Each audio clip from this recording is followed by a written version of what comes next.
Critique of Pure Reason, translated by Max Muller, 1881 edition, Part 2,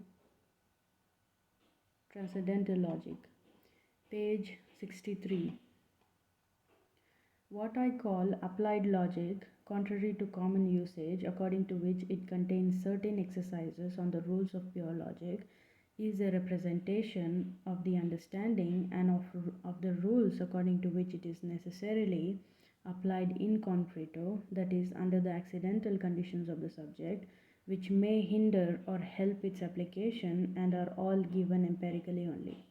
So he says applied logic, in the manner in which he defines it, is contrary to common usage, because in common usage it is assumed that applied logic has to do with certain rules pertaining to pure logic. So he says applied logic has nothing to do with the exercise of the rules of pure logic, but it is a representation of understanding, and it involves rules of application of logic in concreto, in experience, in accidental conditions of the subject, and it is empirical.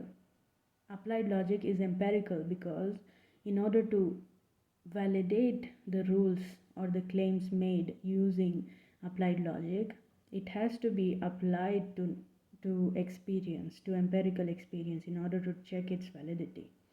So it treats of attention. So he says applied logic treats of attention, its impediments and their consequences, the sources of error, the states of doubt, hesitation, and conviction. So he says applied logic applies to the accidental conditions of the subject. It applies to our behavior in some manner, because it applies to our ability to have attention, its impediments and its consequences, and then it has to do with the sources of error that we make, the states of doubt that we undergo, the states of hesitation and conviction, and so on. And general and pure logic stands to it in the same relation as pure ethics, which treat only of the necessary moral laws of a free will, to applied ethics, which consider these laws as under the influence of sentiments, inclinations, and passions to which all human beings are more or less subject. So he says the difference between pure logic and applied logic is similar to the difference between pure ethics and applied ethics, because pure ethics is merely laws that govern the moral laws which govern our free will, but whereas applied logic applies to the behavior, to our behavior.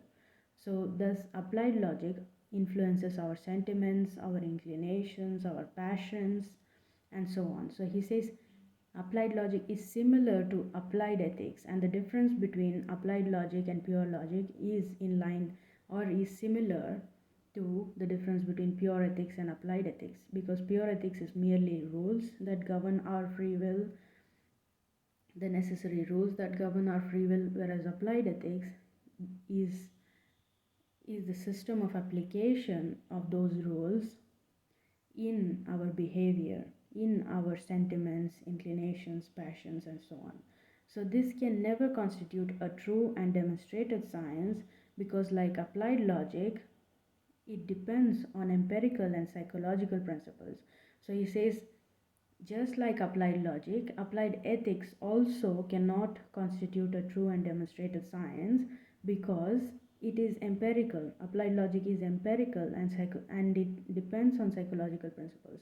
Anything empirical for Kant depends or is of the nature of uncertainty. There is no possibility of demonstrating any science out of our behavior or empirical experience or empirical sentiments and so on.